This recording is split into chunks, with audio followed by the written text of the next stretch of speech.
जब left front का बंगाल में दबदबा था तो नारा हुआ करता था, तुम्हार नाम हमार नाम वियतनाम वियतनाम।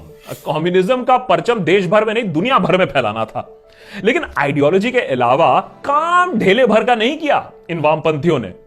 फिर ममता बनर्जी सीन में आई, किसानों के जमीन के हक के लिए लड़ी, नारा बना तुम्हार नाम हमार नाम नंदीग्राम नंदीग्राम। नतीजा, टाटा की नैनो कार और लेफ्ट फ्रंट की सरकार दोनों बंगाल से आउट।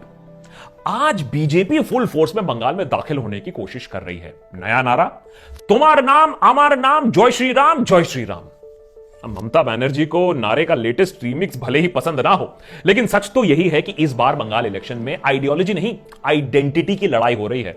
2019 में बंगाल में अपना खाता खोलने के बाद बीजेपी का 2021 प्लान है पूरी की पूरी बाजी मार लेना। लेकिन क्या यह इतना आसान है? या मोदी का जो टैगोर वाला अपील है उससे काम बन जाएगा?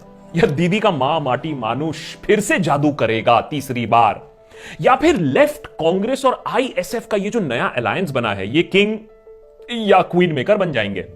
ये सब जानेंगे आज के एपिसोड में। आपका all in one guide to elections in Bengal in 16+1 points. ये 16+1 का क्या माजरा है मैं आपको समझाता हूं, लेकिन इससे पहले ईवीएम का बटन दबे, सब्सक्राइब का बटन दब जाना चाहिए।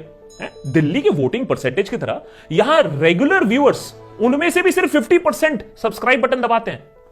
घोर अन्याय। नेता टाइप आधा काम मत करो, सब्सक्राइब के साथ साथ बेल आइकॉन भी दबाओ। शुरुआत करते हैं बीजेपी के 8 पॉइंट से और उनको क्यों लगता है कि बंगाल में उनके अच्छे दिन आने वाले हैं। पॉइंट नंबर 1, बंगाल को दूर से देखने वाले जो लोग हैं ना, वो कहेंगे अरे यार बीजेपी ने 2019 लोकसभा इलेक्शंस में कुछ सीट क्या जीत लिए, इसका मतलब ये थोड़ी ना कि स्टेट इलेक्शंस टीएमसी के हाथ से निकल जाएंगे। लेकिन जमीनी हकीकत तो यह है कि आरएसएस धीरे धीरे से बंगाल में अपना काम करती आई है। शाखाएं बड़ी हैं और लोग संघ के साथ ज्यादा जुड़े भी हैं। स्टेट प्रेसिडेंट दिलीप घोष खुद आरएसएस से हैं, तो आरएसएस और बीजेपी पार्टी दोनों उनके लिए काम कर रही हैं। अक्सर घोष बाबू अपने पैर पर ही कुल्हाड़ी मार देते हैं, जैसे ये कह के कि नॉन बंगालीज ने बंगाल के लिए बंगाली से ज्यादा काम किया है। लेकिन इस अंदर की बात तो यही है कि भाई ओवरऑल पिच तैयार कर दी गई है। पॉइंट नंबर 2, 2014 में मोदी वेव के बीच में भी बंगाल बीजेपी में सन्नाटा सा था। ना उनके पास ऑफिसेस थी, ना कैंडिडेट था, ना स्ट्रेटेजी थे। लेकिन फिर बीजेपी को लगा यार ये आत्मनिर्भर से बंगाल में काम नहीं बनने वाला है और उन्होंने टीएमसी लीडर ममता बनर्जी के खास मुकुल रॉय को पार्टी में इंपोर्ट कर लिया। सिर्फ रॉय ही नहीं, शुभेंदु अधिकारी, शोभन चैटर्जी, ये सारे टीएमसी के जो लीडर थे वो आरोपी थे शारदा चिटफंड स्कैम और नारदा स्टिंग केस में। अब वो जाकर बीजेपी में विराजमान हो गए हैं, बंगाल पार्टी में उच्च पदों पर बैठे हुए हैं। कहने वाले तो यह भी कहते हैं कि बंगाल बीजेपी नहीं है, बीजेमुल है, यानी बीजेपी प्लस तृणमूल।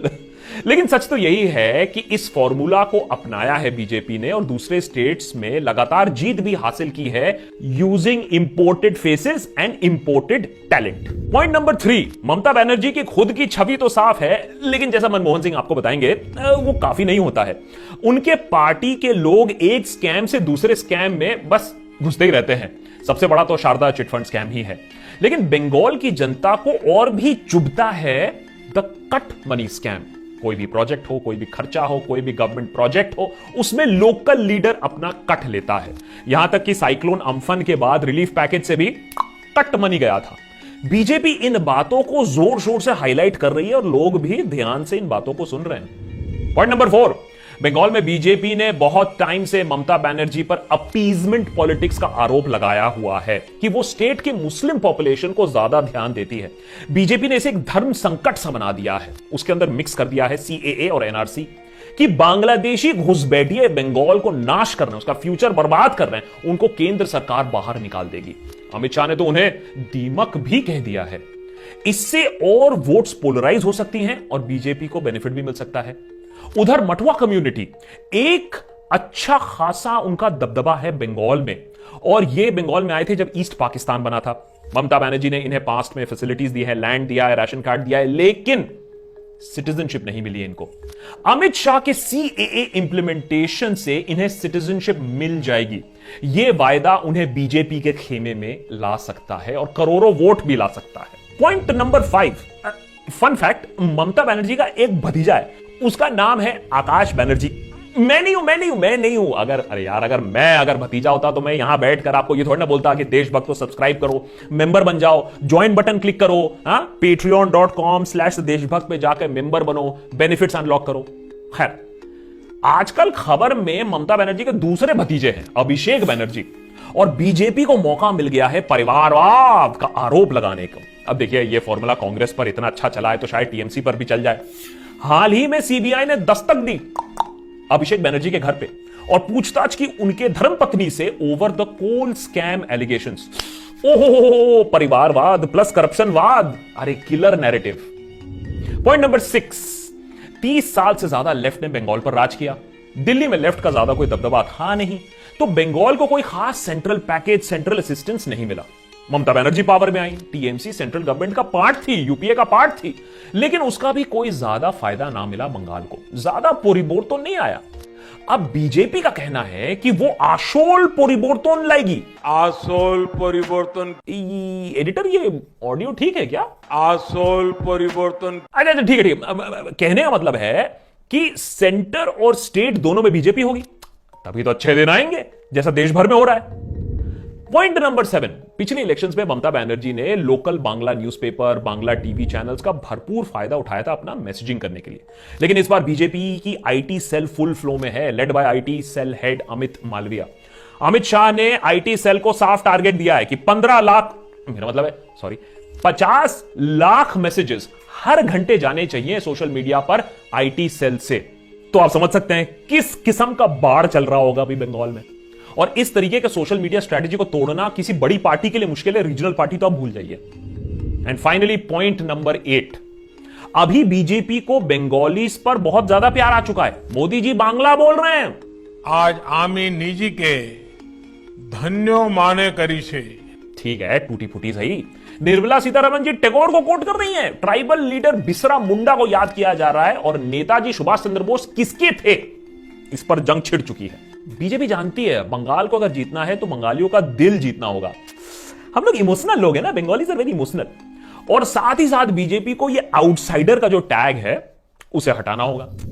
और ये आउटसाइडर और इनसाइडर की ये जो जंग है उसी से शुरू करते हैं टीएमसी के 8 पॉइंट से, कि पार्टी इतनी कॉन्फिडेंट कैसे है कि डबल एंटी इनकम्बेंसी के बावजूद वो चाहती है और वो सोचती है वो इलेक्शन अकेले जीत लेगी। पॉइंट नंबर 1, बंगाल की बेटी ममता बनर्जी ने रंझे हुए इलेक्शन एक्सपर्ट प्रशांत किशोर के साथ हाथ मिलाया और उन्होंने वही बहारी वर्सेस बिहारी वाला ट्रिक खेल दिया। ममता दीदी को प्रोजेक्ट किया जा रहा है एज द ट्रू बंगाल की बेटी। अरे जबकि बीजेपी वाले नागपुर से हैं, दिल्ली से हैं, वो क्या जाने बंगाल के बारे में। इमोशनल लेवल पे ये 56 इंच से ज्यादा आघात करता है ये वाला strategy. Point number 2, BJP Bengal की दशा और दिशा पर कमेंट तो कर रही है, लेकिन टीएमसी ये दिखा रही है कि गुजरात में लोग पैसे तो थोड़ा ज्यादा कमा लेंगे, लेकिन बच्चे बंगाल में गुजरात से ज्यादा स्वस्थ हैं। बेरोजगारी बंगाल में नेशनल एवरेज से कम है, और कोरोना महामारी के बाद बंगाल टॉप 3 स्टेट्स में है फॉर इकोनॉमिक रिकवरी। और बंगाल की अंदरूनी इलाकों में विकास हुआ है, इस पे ज्यादा डिबेट है नहीं। पॉइंट नंबर 3, ममता बनर्जी के स्कीम्स को पाइएदेवार राजनीति बताया गया है, यानी पॉलिटिक्स ऑफ सॉप्स, माने politics to give to get something. क्योंकि वेलफेयर तो होता है पर टारगेटेड होता है, जैसे कि स्कीम्स फॉर वुमेन देख लीजिए, कन्याश्री और रूपाश्री स्कीम्स आधे जनता I mean the women voter को डायरेक्ट बेनिफिट पहुंचाता है। लोगों को लगता है कि ममता का पावर उनका मुस्लिम वोट बैंक है, लेकिन जैसा कि बिहार में देखा गया है, वुमेन अक्सर सबसे बड़ा वोट बैंक होती है और सबसे साइलेंट वोट बैंक होती है, और ममता उनके दिल में घर कैसे करते हैं वो उनको अच्छी तरीके से मालूम है। पॉइंट नंबर 4, ममता की पार्टी पे, एलाइज पे भले ही आरोप पर आरोप और करप्शन के स्कैम लगे हों, लेकिन ममता दीदी की छवि अभी भी टाइप सफेद है। चौंका देने वाली बात यह है कि आज तक केंद्र सरकार उन पर कोई फाइल ना खोल पाई है। उनके विरोधी कहते हैं कि टीएमसी एक पोस्ट बाकी सब लैंप पोस्ट है। माने कहने का मतलब है कि पार्टी में एक ही व्यक्ति है जिसके पास सारा पावर है। ये मुझे किसी और पार्टी की याद दिलाता है, बट एनीवेज ममता बनर्जी इस पर कहती है तो क्या फर्क पड़ता है, एक ही पर्सन को तो वोट देना है, मुझे वोट दो, 18 घंटे में काम करूंगी, अब बाकी सब तो ऐसे चुट्टू पुट्टू लीडर है। पॉइंट नंबर 5, शायद ममता बनर्जी का सबसे बड़ा स्ट्रांग पॉइंट, जो अरविंद केजरीवाल का भी सबसे बड़ा स्ट्रांग पॉइंट, जो बीजेपी का भी सबसे बड़ा strong point in national elections है। मोदी नहीं तो कौन? बंगाल में बीजेपी चीफ मिनिस्टरियल कैंडिडेट मैदान में उतारने का सोच भी नहीं सकती है। इतने सारे मिड लेवल लीडर्स हैं, नए लीडर्स हैं, इंपोर्टेड लीडर्स हैं। ऐसा अगर कर दिया तो पार्टी में फूट पड़ जाएगी। इलेक्शन तो मोदी के नाम पर लड़ा जा रहा है और जस्ट लाइक यूपी, बीजेपी यह आशा कर रही है कि अगर पार्टी जीत जाती है तो बंगाल में भी एक योगी आ जाएंगे कुर्सी संभालने के लिए। लेकिन दीदी को मालूम है कि वोटर देखता है प्रधानमंत्री कैंडिडेट कौन है, चीफ मिनिस्टरियल कैंडिडेट कौन है, जो बीजेपी के पास नहीं है और टीएमसी के पास है, और इस बात का ढिंढोरा पीटा जा रहा है। Point number 6 for TMC. TMC से लीडरों का बीजेपी की तरफ पलायन देखकर बहुत लोगों ने तो टीएमसी का कह दिया था, उनको कह दिया था bye bye, tata, goodbye, गया। लेकिन अब इतने करप्शन एलिगेशन वाले लोग जब बीजेपी की तरफ कूच कर चुके हैं तो टीएमसी को कुछ हल्का हल्का सा महसूस हो रहा है। उल्टा टीएमसी बीजेपी को वॉशिंग मशीन कह के चिढ़ा रही है कि ऐसा कैसे हो सकता है कि टीएमसी के रास्कल कल तक जिनको तुम गाली दे रहे थे, जिनके वीडियो चला रहे थे, जिनको सोशल मीडिया पर शेयर कर रहे थे, आज बीजेपी में जाने के बाद संत किस्म के इंसान बन गए। अजीब फकीरी है। पॉइंट नंबर 7, एक और बीजेपी वाली चीज जो ममता बनर्जी बीजेपी से ज्यादा अच्छा कर लेती है, बूथ मैनेजमेंट। बीजेपी के पास मेरा मतलब बीजेपी के पास मनी पावर है, 8 फेज इलेक्शन है, सोशल मीडिया आर्मी है, लेकिन बूथ लेवल पर मैनेजमेंट का गोल्ड मेडल ममता बनर्जी के पास ही जाता है। अरे भाई, ग्रास रूट लीडर होने का कुछ फायदा होता है कि नहीं होता है? और बूथ मैनेजमेंट कितना इंपॉर्टेंट है वो बीजेपी भी जानती है। Point number 8, finally, CAA NRC का इंपैक्ट कितना होगा बंगाल के इलेक्शन में, यह साफ कहना अभी तो मुश्किल है, लेकिन होगा जरूर। उसके ऊपर किसान आंदोलन जीवी, ये वाले जो आंदोलन जीवी टाइप लोग हैं, उनको समझ में आ गया है कि लोग सरकार ना मांगे नहीं सुनती है, ईवीएम नतीजों को सुनती है। तो वो पहुंच जा रहे हैं बंगाल में और ये कहेंगे लोगों को मोर्चा खोल के कि आप बीजेपी को वोट मत दो जब तक ना बीजेपी ये 3 काले कानून हटाती है फार्मर्स के खिलाफ। तो ये रहे 8 पॉइंट बीजेपी के और 8 पॉइंट टीएमसी के इन फेवर। इतना माल मसाला तो अरसलान की बिरयानी में नहीं होता है, लेकिन अंडा तो भूल ही गए। तो जो 17th पॉइंट है वो अंडे के बारे में बात कर लेते हैं। लेफ्ट कांग्रेस प्लस आईएसएफ, ये जो नया अलायंस है। लेफ्ट फ्रंट ने 34 इयर्स बंगाल पर राज किया। 2011 में ममता बनर्जी ने उनको बाहर खदेड़ निकाला, तब से वो अपने माने जख्म पट्टी ही कर रहे हैं और किसी के साथ भी हाथ मिला रहे हैं कि भाई पावर आ जाए फिर से। लेफ्ट न समय के साथ बदली, ना ही नई पीढ़ी को समय रहते हुए उन्होंने जगा दी। कभी कांग्रेस के साथ हाथ मिलाकर, कभी कांग्रेस के बिना उन्होंने इलेक्शन लड़ा। 2019 में कांग्रेस और लेफ्ट अलग हो गए, इलेक्शंस लड़ा। लेफ्ट को 7% वोट शेयर मिला था, वही स्टेट जहां वो राज करती थी। सालों से पार्टी का वोट शेयर स्लिप होता आया है और बीजेपी की तरफ जाता गया है, कार्डर एंड वोट्स बोथ। 2021 में पार्टी ने सोशल मीडिया में अपनी ऐठ जमाने की कोशिश की है, कांग्रेस के साथ अब फिर से इलेक्शंस लड़ने का ऐलान किया। साथ ही साथ सबसे बड़ा जो शिफ्ट है, अब्बास सिद्दीकी के इंडियन सेक्युलर फ्रंट के साथ एक अलायंस अनाउंस कर दिया है। अब्बास एक रिलीजियस क्लेरिक है, मुस्लिम यूथ में उनकी काफी फॉलोइंग है और उन्होंने अपने पार्टी का नाम दिया है इंडियन सेक्युलर फ्रंट। अपने आप को बंगाल के किंग मेकर कहलाते हैं। लेफ्ट के लिए शायद ये पहली बार ऐसा है कि उन्होंने ओपनली एक रिलीजियस फिगर के साथ अपना अलायंस अनाउंस किया है, क्योंकि लेफ्ट हमेशा प्राउडली सेक्युलर हुआ करती थी। अब शायद जीत की दरकार इतनी हो गई है, लेकिन लेफ्ट ने पहले भी हिस्टोरिक ब्लंडर्स किए हैं। क्या यह ब्लंडर होगा या मास्टर स्ट्रोक? आईएसएफ को एक Muslim alternative to main stream parties देखा जा रहा है बंगाल में, लेकिन इससे टीएमसी को खासा नुकसान हो सकता है, क्योंकि माइनॉरिटी वोट्स शिफ्ट हो सकती हैं फ्रॉम टीएमसी टू आईएसएफ। और आईएसएफ के एंट्री से पोलराइजेशन और जो कॉन्वर्सेशन है वो फर्दर सेगमेंटेड हो सकता है और इससे बीजेपी को मुनाफा जरूर मिलेगा। तो जैसा कि आप देख पा रहे हैं, बंगाल के इलेक्शंस में ना ही 2 पार्टीज हैं, ना ही 2 इश्यूज हैं, ना ही 2 फेज ऑफ पोलिंग है, ना ही 2 मिनट एक्सप्लेनर है। बंगाल बहुत उलझा हुआ स्टेट है।